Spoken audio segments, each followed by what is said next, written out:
Hello everyone, welcome to KG club. KG club के इस video में आज हम EHI 01 के इम्पॉर्टेंट क्वेश्चन को देखेंगे जो अगस्त 2021 के लिए मोस्ट इम्पॉर्टेंट होगा और दिसंबर 2021 और जून 2022 के लिए भी ये इम्पॉर्टेंट होगा। तो पहला क्वेश्चन हम देखते हैं। इसमें हमें कहता है वेरियस फेजेस लिखने हैं कॉलोनियल इकोनॉमी इन इंडिया। तो हमें जो भी भारत में औपनिवेशिक अर्थव्यवस्था है उसके विभिन्न चरणों को लिखना है एवं जो भी भूमि बंदोबस्त हुआ है यानी कि लैंड सेटलमेंट जो भी रैयतवाड़ी व्यवस्था थी या महलवाड़ी व्यवस्था थी या फिर ज़मींदारी व्यवस्था थी जिसको परमानेंट सेटलमेंट भी कहते हैं, तो ये सारे जिक्र हमें करने हैं। तो फिर दूसरा क्वेश्चन है कि भारत में राष्ट्रवाद का उदय, राष्ट्रीय चेतना को बढ़ावा देने में साहित्य की भूमिका। ये दोनों क्वेश्चन आप स्टडी मटेरियल से कर सकते हैं। तीसरा क्वेश्चन देखते हैं। ये कुछ टॉपिक हैं जो कि आपको कर लेनी है, जिसमें कि भारत छोड़ो आंदोलन यानी क्विट इंडिया मूवमेंट, उसके स्वदेशी आंदोलन, सविनय अवज्ञा आंदोलन, सिविल डिसओबीडिएंट मूवमेंट या खिलाफत और असहयोग आंदोलन, इसमें महात्मा गांधी की क्या भूमिका रही है, ये सारा आपको स्टडी मटेरियल से प्रिपेयर कर लेना है। उसके बाद है गैर ब्राह्मण आंदोलन, ये भी आपको तैयार करना है। तो नेक्स्ट क्वेश्चन देखते हैं कि चुनाव के बाद प्रांतों में कांग्रेस मंत्रालयों का प्रदर्शन, तो ये आपको देख लेना है।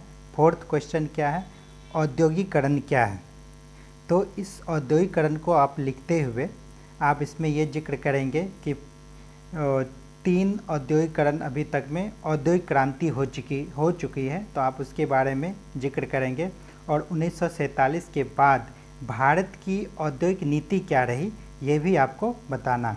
उसके बाद 5th क्वेश्चन कहता है कि 1857 का विद्रोह, इसके कारण और इसके विफल होने के क्या कारण हैं, क्योंकि ये क्वेश्चन आपको जब भी पूछेंगे 500 या 250 शब्द में पूछेंगे, तो आपको अच्छे तरीके से इसे प्रिपेयर करना है कि सारे कारण, विफलताओं के कारण या फिर वो और भी जितने भी पॉलिटिकल एंगल हैं वो सारे आपको प्रिपरेशन करने होंगे।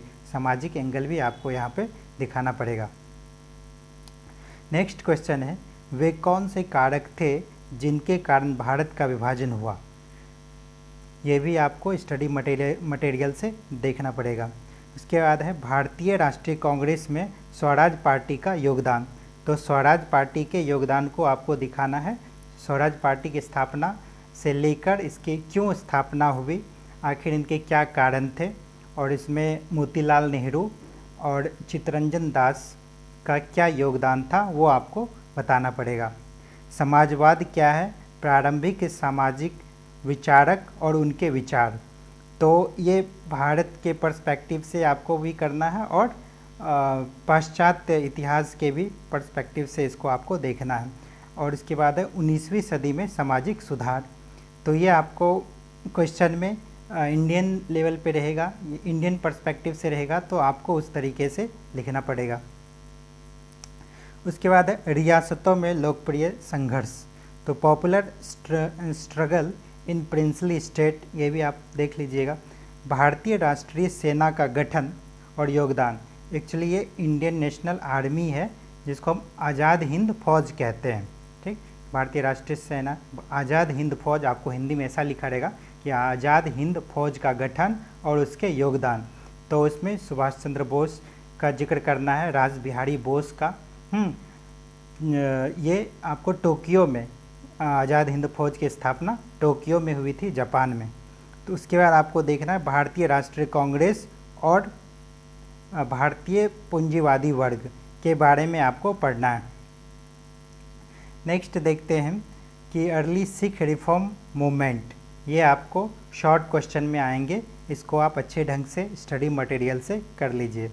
भारत में औपनिवेशिक शासन के विभिन्न चरण, तो औपनिवेशिक शासन जो हुआ वो चाहे पुर्तगाल के द्वारा हुआ हो, डच के द्वारा, हालांकि आपको अंग्रेज़ों के पर्सपेक्टिव को ज़्यादा यहाँ पे लिखना पड़ेगा। तो आप उस तरीके से स्टडी मटेरियल से इसे पढ़ लेंगे। उसके बाद है महात्मा गांधी की प्रारंभिक राजनीतिक गतिविधियाँ। तो अगर आप early political activities of Mahatma Gandhi का देखिएगा तो इनकी शुरुआत साउथ अफ्रीका से हुई थी। साउथ अफ्रीका से फिर वो इंडिया आए और इंडिया में आने के बाद उन्होंने चंपारण सत्याग्रह किया या फिर खेड़ा, तो वो सारे आपको यहाँ पे जिक्र करना पड़ेगा। उसके बाद है क्रिप्स प्रस्ताव के बारे में आपको लिखना है कि ये क्यों आया था और कब आया था और क्यों लाया गया था। ये जब हमारे भारत में भारत छोड़ो आंदोलन चल रहा था, भारत छोड़ो आंदोलन जब चल रहा था तो जो भी यूरोपियन कंट्री थे वो चाह रहे थे क्या कि भारतीयों का सहयोग सेकेंड वर्ल्ड वॉर में मिले। इसके लिए उन्होंने कुछ प्रस्ताव भारत को भेजा गया था कि डोमिनियन स्टेट का दर्जा मिलेगा और मेरे तरफ यानी कि जो भी एलाइड फोर्स थे उनकी तरफ से वो युद्ध करे, सैनिक भारतीय सैनिक युद्ध करे। तो ये आप देख लीजिएगा क्रिप्स प्रस्ताव क्या था। उसके बाद कह रहा है कि ग्रोथ ऑफ कम्युनलिज्म इन 1940 और पॉपुलर अपराइजिंग जो हुआ था वो सांप्रदायिक विकास और 45-46 में जो इसमें उभार आया था वो आपको इसमें बताना है। कुछ आइडियोलॉजी हैं जैसे कि भगत सिंह का Hindustan socialist Republican association HSRA, इसके बारे में आपको शॉर्ट क्वेश्चन में आएंगे 100 से 150 मार्क्स में, ये आपको कर लेना है। उसके बाद गांधीवादी विचारधारा, गांधीवादी विचारधारा को आपको पढ़ लेना है, जैसे कि यंग इंडिया में उन्होंने क्या क्या लिखा था या फिर उनका जो भी राम राज्य था या फिर उन्होंने क्या दलित के बारे में उनकी क्या राय थी या फिर पूना पैक्ट जो हुआ था उनमें उनका क्या राय था, जो भीमराव अंबेडकर के साथ जो उनका कॉन्फ्लिक्ट विचारधारा के रूप में जो कॉन्फ्लिक्ट चल रहा था वो सब आपको यहाँ जिक्र करना है। उसके बाद है लोकतांत्रिक विचारों के विकास के लिए जिम्मेदार कारक। तो ये भी आपको लोकतांत्रिक विचारों के विकास के लिए क्या क्या जिम्मेदार कारक हो सकते हैं, जो हमारे लोकतंत्र की जो 4 स्तंभ हैं, तो वो उन सभी को जिक्र करते हुए आपको इस क्वेश्चन को लिखना पड़ेगा। ये भी आप स्टडी मटेरियल से इसे तैयार कर लीजिए।